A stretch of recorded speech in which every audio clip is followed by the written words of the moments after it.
Hello everyone, welcome back again in physics lesson. Baik, pada kesempatan ini kita akan membahas materi kita yaitu gaya, ya, gaya.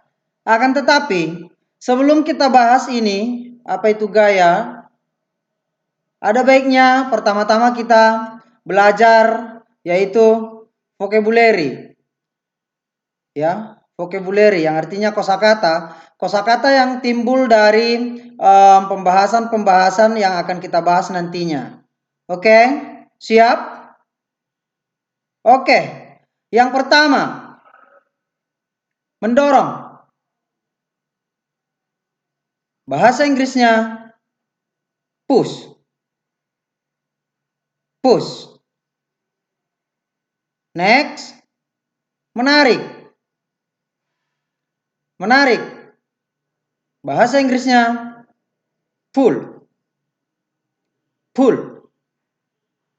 Kemudian yang ketiga, gaya. Bahasa Inggrisnya force. Force. Kemudian yang keempat, kecepatan. Bahasa Inggrisnya velocity. Velocity. Kemudian yang terakhir adalah usaha, yaitu bahasa Inggrisnya work. Work. Demikianlah untuk kosakata kita pada hari ini.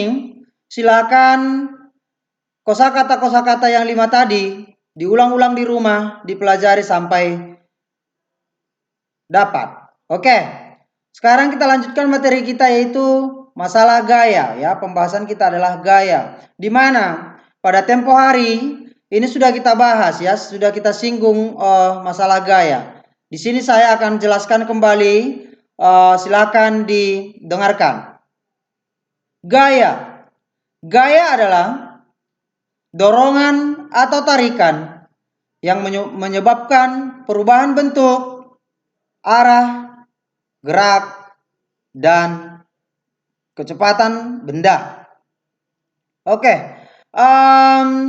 gerak dipercepat beraturan, berarti gayanya searah, ya. Kalau gerak dipercepat beraturan, sehingga mengalami percepatan yang teratur, ya. Ini sudah kita bahas apa itu kecepatan dan apa percepatan, ya. Oke, kemudian apabila gaya diperlambat secara beraturan, ya, maka gaya akan berlawanan arah sehingga mengalami perlambatan, ya. Jadi kalau dipercepat maka dia akan mengalami percepatan. Tapi kalau diperlambat maka dia akan mengalami perlambatan yang berlawanan arah dengan gerak. Oke. Selanjutnya melukis gaya. Gaya adalah termasuk dalam besaran vektor sehingga terdapat besaran dan arah, ya. Gaya itu adalah besaran vektor sehingga terdapat besaran dan arah. Satuan dalam SI, satuan gaya adalah Newton yang disimbolkan dengan N besar. Tapi dalam satuan lain itu adalah Dine, yaitu D. Kemudian gaya dilukiskan dengan garis berarah. Garis berarah ini dia seperti ini, ya. Garis berarah, arahnya ke kanan, ya.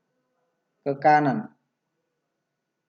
Dengan panjang mewakili besar gaya dan arah anak panah adalah arah gayanya, ya. Ini panjangnya itu adalah mewakili gayanya dan tanda panahnya ini adalah arah.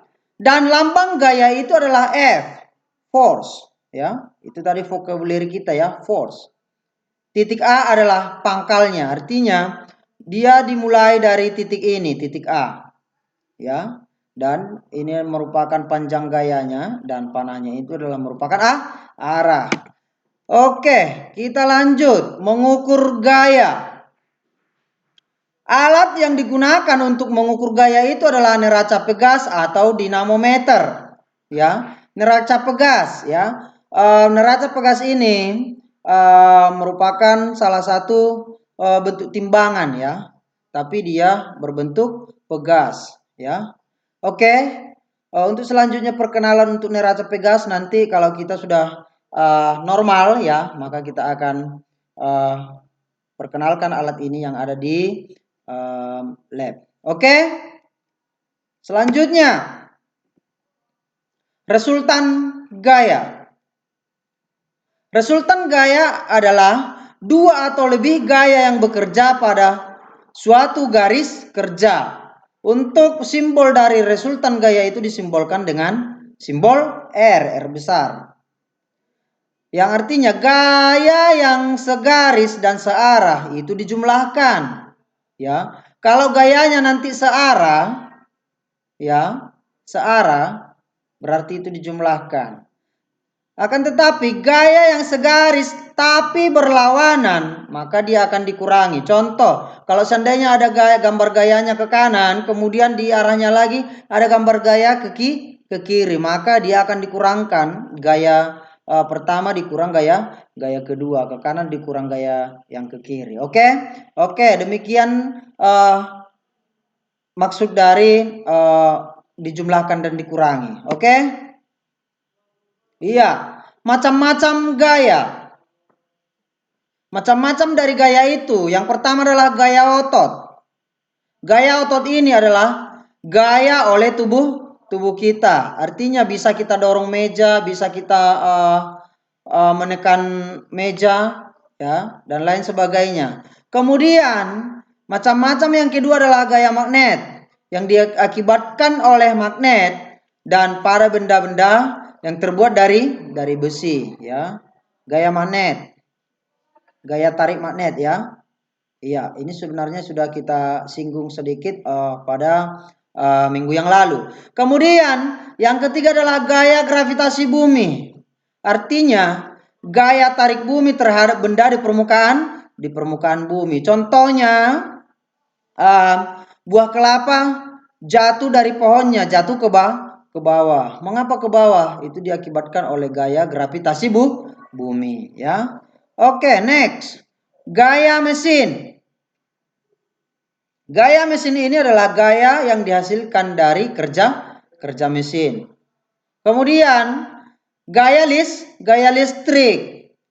Gaya listrik yaitu gaya yang dihasilkan oleh muatan-muatan listrik. Nanti kalau masalah gaya-gaya listrik nanti akan kita pelajari di kelas 9, ya. Kemudian yang terakhir adalah gaya pegas. Gaya yang kerja pada benda elastis. Contoh karet, ya. Karet. Itu dia. Oke. Sekarang kita bahas yaitu gaya gesek. Apa itu gaya gesek? Ya. Gaya gesek adalah gaya yang ditimbulkan akibat pergeseran dua permukaan benda atau lebih.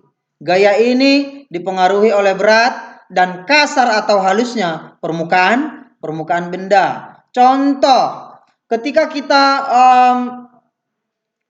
mendorong lemari, ya. Ketika kita mendorong lemari, maka gaya yang kita berikan itu akan dipengaruhi oleh permukaan lantai dengan permukaan lemari, ya. Kalau dia lantainya yang kasar, maka gaya kita yang akan kita berikan harus lebih besar, ya. Kalau dia yang licin, maka gaya yang kita berikan itu agak lebih sedikit. Oke. Kemudian gaya gesek statis. Gaya gesek statis itu adalah gaya gesek saat benda belum bergerak, ya. Gaya gesek sebelum benda bergerak. Kemudian gaya gesek kinetis. Ini kebalikan dari statis. Artinya gaya gesek saat benda sudah bergerak. Kemudian kelajuan kritis, yaitu batas kelajuan gerak di udara. Oke.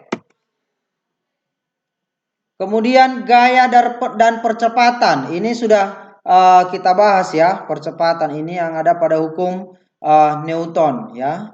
Ini sudah kita bahas ya. Kemudian gaya pada jembatan. Ini dia. Jembatan cantilever. Ini dia gambarnya, jembatan cantilever. Tiap bagian meneruskan beban ke ujung penyangga dengan kombinasi regangan dan tegangan. Artinya ya, beban ini diteruskan ke penyangga. Ini dia penyangga atau tiangnya ya. Seperti ini dia. Disinilah bebannya itu. Jadi ke arah sinilah bebannya. Oke, paham ya? Kemudian kombinasi setiap bagian membentuk segitiga. Di sini akan dibentuk segitiga ini kalau kita perhatikan ya. Di sini akan dibentuk segitiga. Ya. Oke, kemudian yang kedua adalah jembatan lengkung ya. Ini dia. Jembatan lengkung. Dia kan melengkung ini kan? Nah, iya, jembatan lengkung. Seperti yang ada di flyover simpang pos ya. Konstruksinya berbentuk busur setengah lingkaran ya. Ini kan agak setengah lingkaran ini kan seperti busur. Busur itu kan setengah lingkaran kan? Yang 180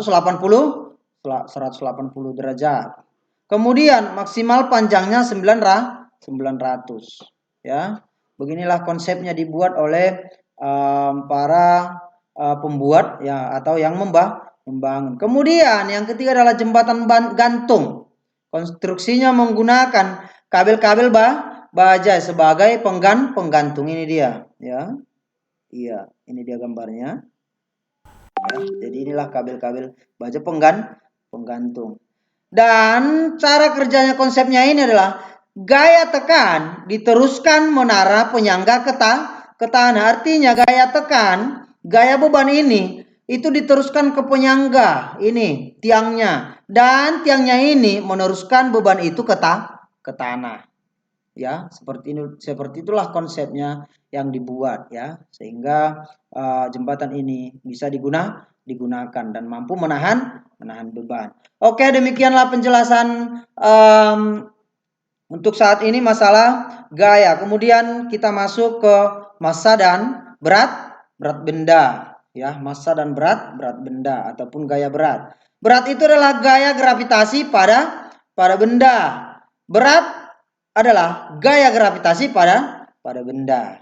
Jadi berat bergantung pada massa dan percepatan gravitasi, di mana semakin mendekati kutub, semakin besar percepatan gravitasinya. Yang biasa kita gunakan gravitasi yang sering kita gunakan yaitu G sama dengan G bumi itu ya, gaya gravitasi bumi itu 9,8 Newton per kilogram ya, 9,8 Newton per kilogram. Tapi kalau dia gaya gravitasi bulan 1,6 Newton per kilogram ya. Oke, rumus untuk mencari berat atau gaya berat benda maka dirumuskan sebagai berikut. W sama dengan M dikali G.